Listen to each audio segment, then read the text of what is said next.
ज्यांच्या भाषणाची आपण आतुरतेने वाट पाहत आहात देशाचे नेते खासदार राहुलजी गांधी यांना विनंती करतो की त्यांनी या सभेला संबोधित करावं।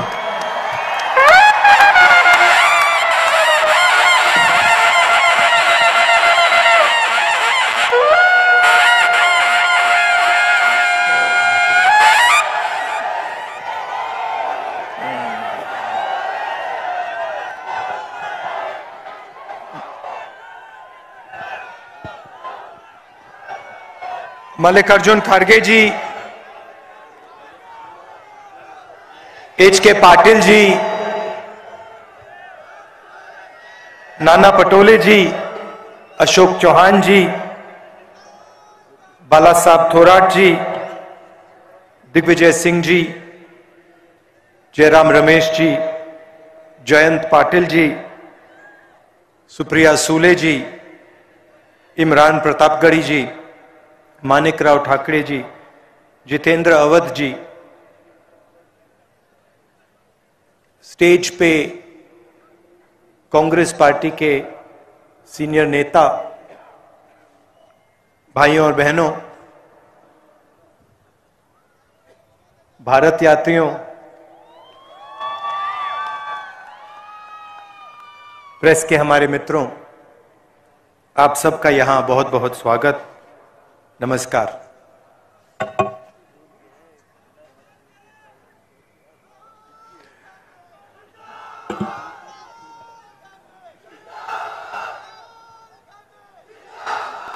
मीटिंग शुरू करने से पहले हमने छत्रपति शिवाजी महाराज, बसवण्णा जी, महात्मा फूले जी, साहू महाराज और हमारे जो महापुरुष हैं उनका फूलों से आदर किया।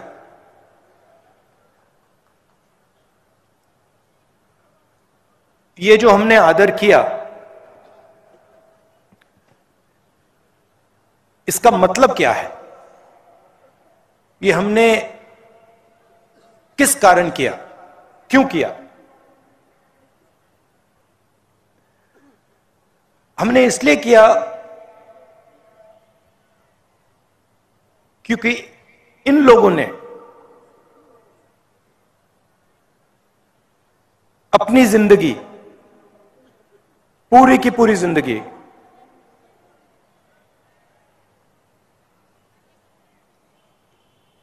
तपस्या तपस्या तपस्या की। इन्होंने और कुछ काम ही नहीं किया। और जब इन्होंने तपस्या की, इनके दिल में जो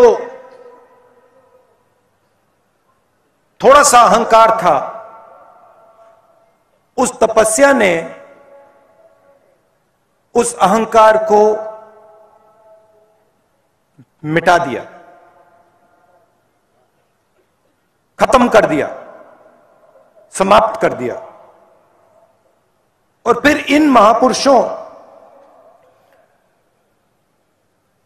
और जनता का जो रिश्ता था,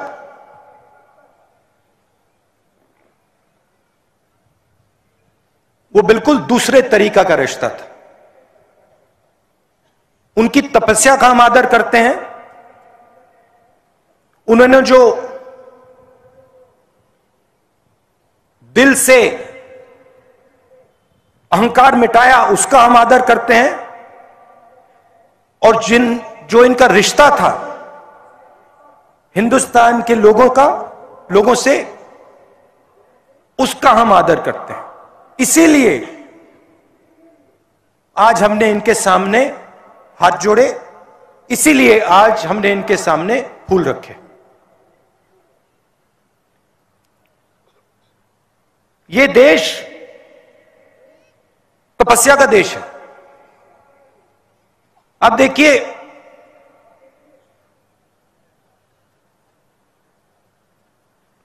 जिनके भी सामने हम हाथ जोड़ते हैं, वो सब के सब तपस्वी हैं। गांधी जी को देखिए, शिवाजी महाराज को देखिए, सरदार पटेल को देखिए। ये देश जब भी अपना सिर झुकाता है, हाथ जोड़ता है, तपस्या के सामने अपना हाथ जोड़ता है। सच्चाई है। और तपस्या सिर्फ इन महापुरुषों ने नहीं की। मैंने कहा यह देश तपस्वियों का देश है।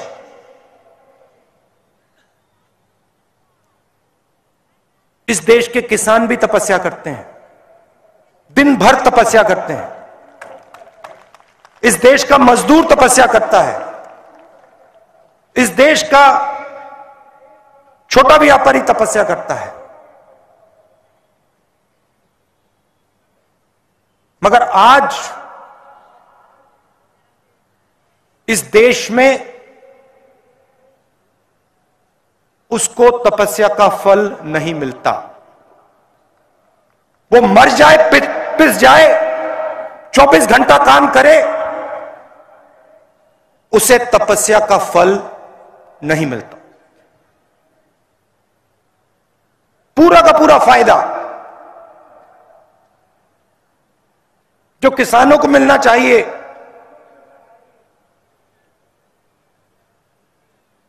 फ्री में नहीं, मुफ्त में नहीं, तपस्या के लिए देश को खून पसीना,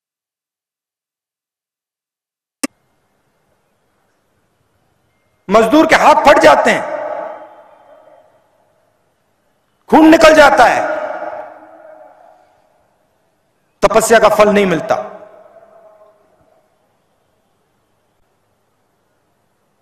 नरेंद्र मोदी जी ने कुछ साल पहले नोटबंदी की।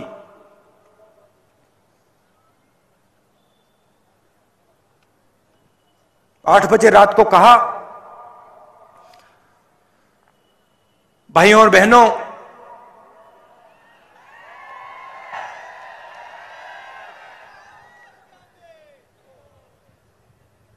भाइयों और बहनों, मैं 500 रुपए, 1000 रुपए का नोट रद्द कर रहा हूं।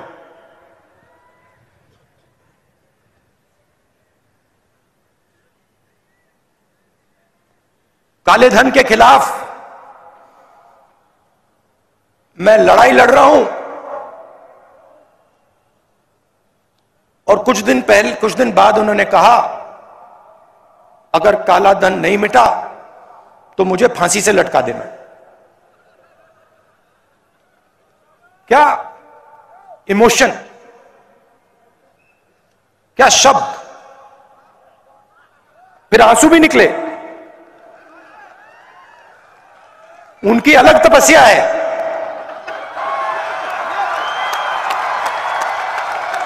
तपस्या है मगर अलग है। वो तो आपको दिखता है, आंसू वाली। खैर, नोटबंदी की, गलत जीएसटी लागू की, 5 अलग अलग टैक्स,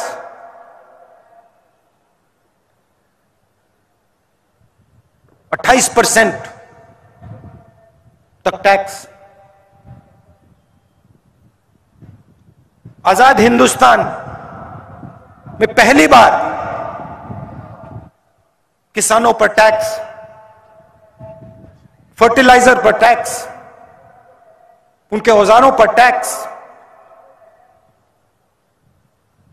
आपकी सड़कों पे मैं चल रहा हूं,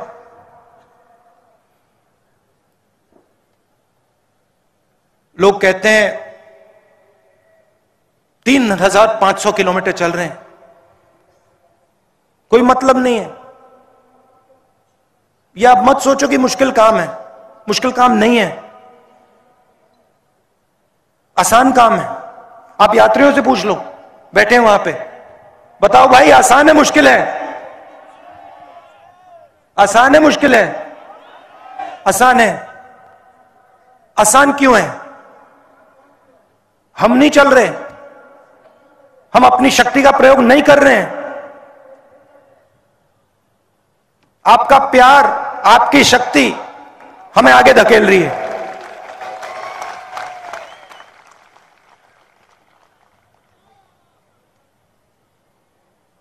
सुबह उठते हैं, आज 6 बजे से हम चल रहे हैं, 8 बज गए, थकान नहीं है। अजीब सी बात है। आप उनसे पूछो, सही बोल रहा हूं ना? बोल रहा हूं ना सही? थकान नहीं है। ये पूछते हैं मुझे, जब मिलते हैं पूछते हैं, राहुल जी ये क्या हो रहा है, हमें थकान क्यों नहीं हो रही? थकान इसलिए नहीं हो रही है क्योंकि हिंदुस्तान की शक्ति आपके पीछे है, किसानों की शक्ति आपके पीछे है, मजदूरों की शक्ति आपके पीछे है। कैसे होगी थकान? हो ही नहीं सकती। हम सड़क पे चलते हैं, आपसे मिलते हैं, 7-8 घंटे चलते हैं, किसानों से मिलते हैं, युवाओं से मिलते हैं, मजदूरों से मिलते हैं, स्टूडेंट से मिलते हैं, सबसे मिलते हैं, आपकी बात सुनते हैं, आपका दर्द समझते हैं। मैं अकेला नहीं, ये सब कांग्रेस पार्टी के नेता सब चल रहे हैं। घर कोई नहीं बैठा, घंटों चल रहे हैं। उन्हीं सड़कों पे चल रहे हैं जिन पे आप चलते हो। हवाई जहाज में नहीं, गाड़ी में नहीं, सड़क पे, और आपकी बात सुन रहे हैं। और बहुत समझने को मिल रहा है। आज छोटा सा बच्चा आके मुझसे बात करता है, 2 भाई। मैंने पूछा क्या करते हो, क्या करना चाहते हो? पढ़ाई कर रहा हूं। क्या करना चाहते हो? सॉफ्टवेयर इंजीनियर बनना चाहता हूं। स्कूल जाते हो? हां, स्कूल जाता हूं। सपना है सॉफ्टवेयर इंजीनियर बनने का। मैंने गलती से पूछ लिया। मैंने पूछा तुमने कभी कंप्यूटर देखा है? कहता है मैंने कभी कंप्यूटर नहीं देखा। मुझे बुरा लगा। मैंने कहा तुम्हारे स्कूल में कंप्यूटर नहीं है क्या? नहीं, कोई कंप्यूटर नहीं है। क्यों नहीं है कंप्यूटर स्कूल में?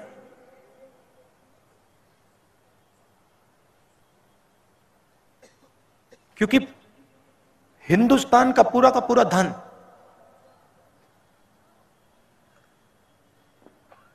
दो तीन उद्योगपतियों के हाथ जा रहा है, इसलिए कंप्यूटर नहीं है स्कूल में।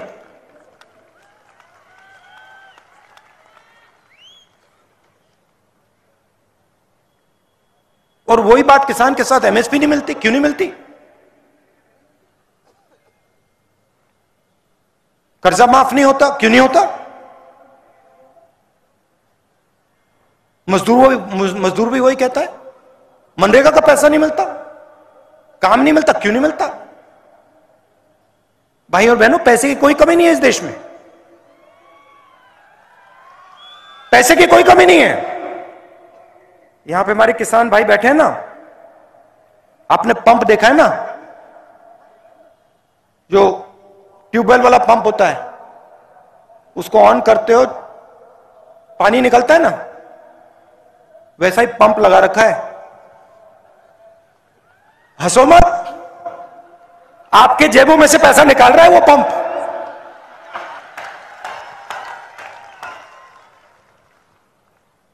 उधर बटन दबता है,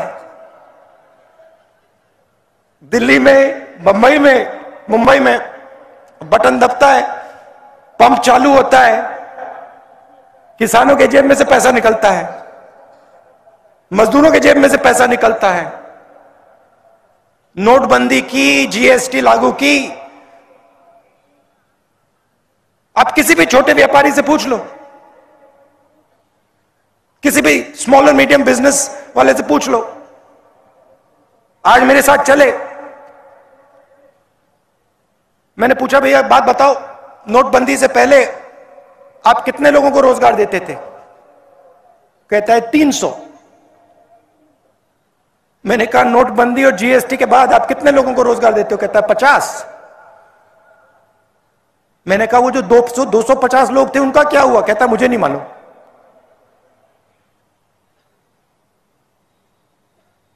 नोटबंदी और जीएसटी ने यह काम किया है। जो हिंदुस्तान की रीढ़ की हड्डी थी, जो रोजगार देती थी, जो छोटे व्यापारी, किसान, स्मॉल और मीडियम बिजनेस जो चलाते हैं, जो लाखों बिजनेसेस हैं, मगर हर एक बिजनेस 300, 400, 500, 1000, 2000, 3000 लोगों को रोजगार देता था, उन सब को खत्म कर दिया।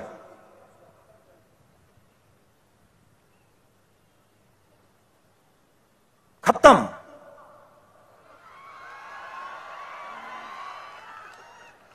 बहाना बनाया कि काले धन को हम मिटा देंगे और हिंदुस्तान की रोजगार की रीढ़ की हड्डी को तोड़ दिया। मैं पूछता हूं आपसे, कितने 8 साल हो गए नोटबंदी के बाद? 8 साल हो गए ना? 6 साल, 6 साल हो गए, काला धन गायब हो गया, खत्म, बाय बाय ना। काला धन बढ़ गया 15 लाख।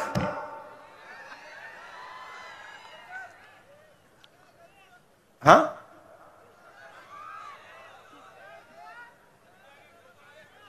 जैसे आपके जो बड़े प्रोजेक्ट्स हैं ना, महाराष्ट्र से गायब हो रहे हैं। फॉक्सकॉन का प्रोजेक्ट गायब हो गया, एयरबस का प्रोजेक्ट गायब हो गया, वैसे ही 15 लाख गायब हो गया, खत्म।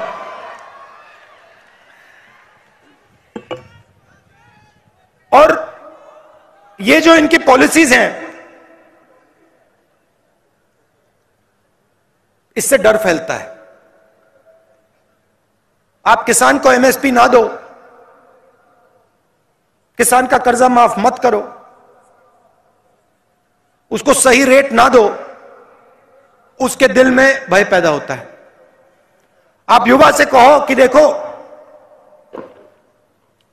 तुम्हें हम रोजगार नहीं देंगे, तुम्हारे माता पिता ने तुम्हारी शिक्षा में लाखों रुपए डाले हैं, मगर तुम्हें रोजगार नहीं मिलेगा, उसके दिल में डर पैदा होता है। मजदूर से कहो मनरेगा बंद कर देंगे, उसके दिल में डर पैदा होता है। और इस डर को नरेंद्र मोदी जी और बीजेपी नफरत में बदलते हैं। ये काम करते हैं और इसके खिलाफ, डर के खिलाफ और नफरत के खिलाफ, ये हमने भारत जोड़ो यात्रा शुरू की है।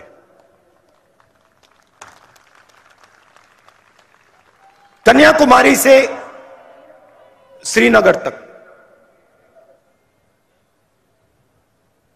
3600 किलोमीटर पैदल। और आप पूछ लो, बहुत मजा आ रहा है सबको, कुछ कष्ट नहीं हो रहा, आपसे मिल रहे हैं, आपसे सीख रहे हैं, बहुत मजा आ रहा है। और इस यात्रा को कोई शक्ति नहीं रोक सकती। ये जाएगी श्रीनगर, वहां पे तिरंगा फहराएगी।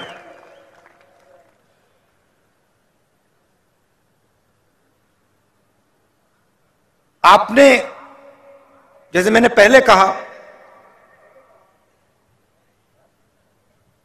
अब अपनी पूरी की पूरी शक्ति,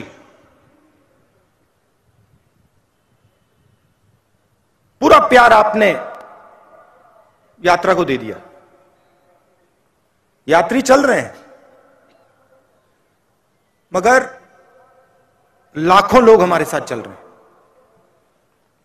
कन्याकुमारी से लाखों लोग इस यात्रा में शामिल हुए हैं और आप हमें शक्ति दे रहे हो, हमारी मदद कर रहे हो। इसके लिए मैं आपको दिल से धन्यवाद करना चाहता हूं।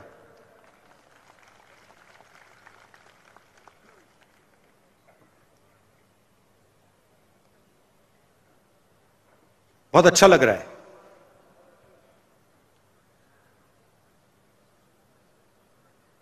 बात मेरे दिमाग में आई, पता नहीं कहां से आ गई। बोलूं? शायद नहीं बोलनी चाहिए। बोलूं? थोड़ी कंट्रोवर्शियल हो जाएगी। बोल डालूं? बोल दूं? तो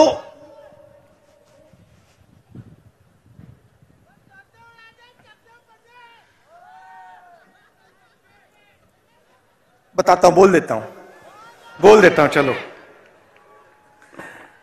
मैं केदारनाथ गया एक बार।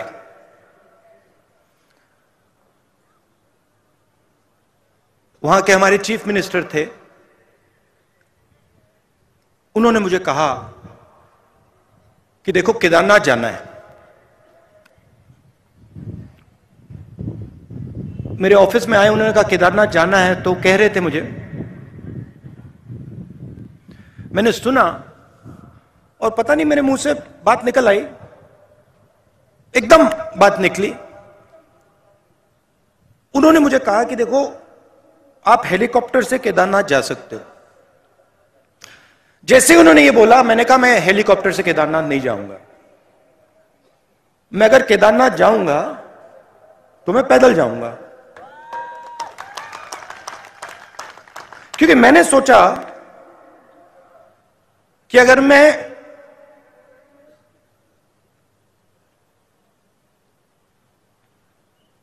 शिव के मंदिर में जा रहा हूं, जो मतलब मैंने तपस्वी की बात की,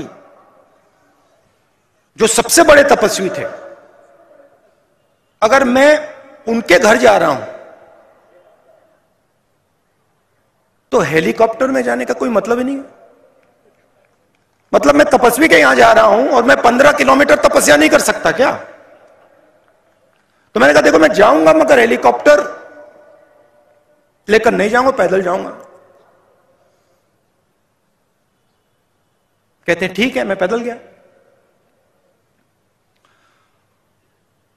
वहां पे बहुत अच्छा लगा। बड़ी ठंड थी। 16-17 किलोमीटर हैं, मतलब पता लगता है कि मतलब केदारनाथ जा रहे हैं, पता लगता है।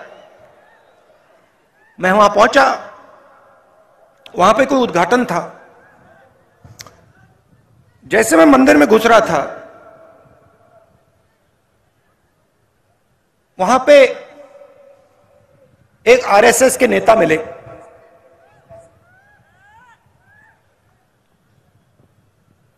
मैंने नमस्ते की।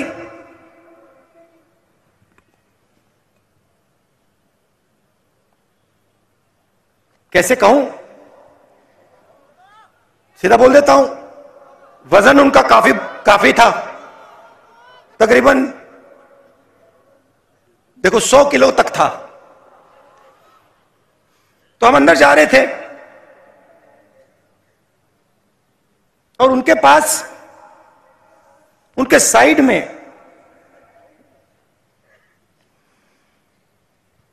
एक नौकर था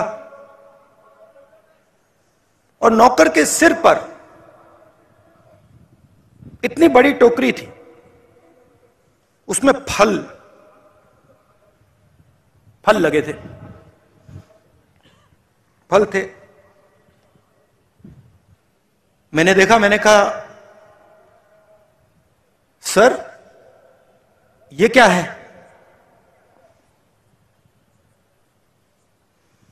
कहते हैं ये मैं फल शिव जी के चरणों पे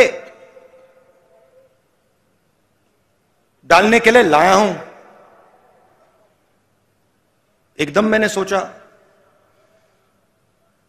आप नहीं लाए हैं, आपका नौकर लाया है। मगर जो दिल में होता है मैं कभी कभी बोलता नहीं हूं, चुप हो गया मैं। मैंने कहा बहुत अच्छा।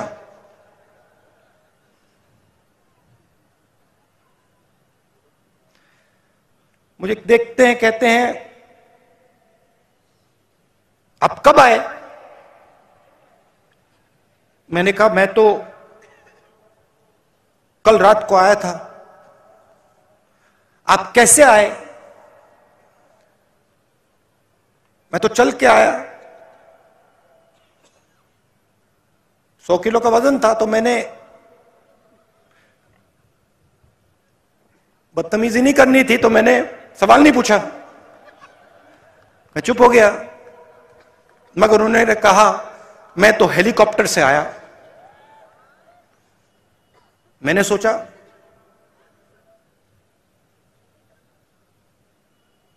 अब आ गया दिमाग में, मैं क्या करूं। मैंने कहा आप सबसे बड़े तपस्वी के घर आए हैं। बोला नहीं, आप सबसे बड़े तपस्वी के घर आए हैं, मतलब दुनिया का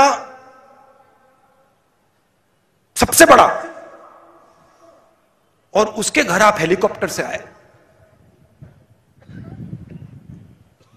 कुछ नहीं कहा, चुप हो गया। चलिए हम गए, धक्का मुक्की हुई वहां पे। मुझसे बुजुर्ग थे तो मैंने कहा आप आइए।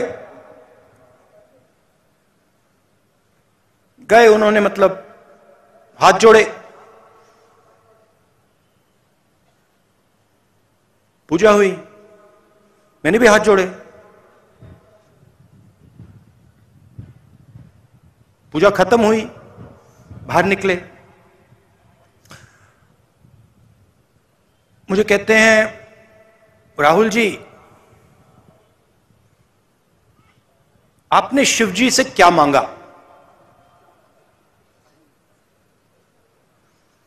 मैं चुप हो गया। मैंने कहा भाई साहब आप बताइए आपने क्या मांगा? मैंने सोचा पहले उनसे पूछ लेता हूं। मुझे कहते हैं राहुल मैंने सेहत मांगी। सेहत मांगी। 100 किलो का वजन,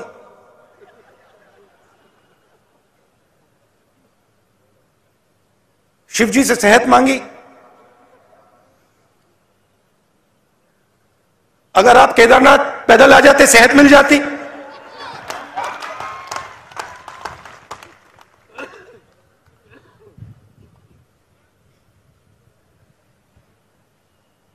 मैंने उसको बताया नहीं। अब मैं आपको बताऊंगा, मगर उसको मैंने नहीं बताया। उसको यह बात शायद समझ ना आती। उनका दूसरा तरीका है, हमारा दूसरा तरीका है। मैंने शिव जी से कुछ नहीं मांगा, कुछ नहीं मांगा। मैं गया, मैंने हाथ जोड़ा और मैंने शिव जी से कहा, शिव जी का धन्यवाद किया कि आपने मुझे रास्ता दिखाया। यह फर्क है आरएसएस में और कांग्रेस पार्टी में। यह फर्क है गांधी जी में और सावरकर जी में। हम कहते नहीं हैं, हम कर देते हैं।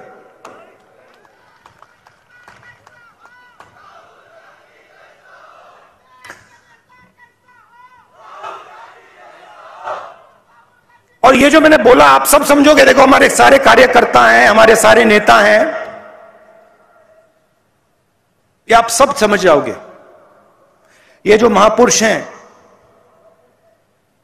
शिवाजी महाराज, फूले जी, अंबेडकर जी, गुरु गोविंद सिंह जी, मौलाना आजाद जी, जब हम इनके सामने हाथ जोड़ते हैं, हम इनका धन्यवाद करते हैं। हम इनका इसलिए धन्यवाद करते हैं कि इन्होंने हमें रास्ता दिखाया है, इन्होंने हमें जीने का तरीका दिया है। तो ये मैं आपसे कहना चाहता था। आप सबका बहुत बहुत धन्यवाद। आपने इतना प्यार दिया, इतनी हमारी मदद की। नमस्कार, जय हिंद। लाल मातीतली कुस्ती म्हणजे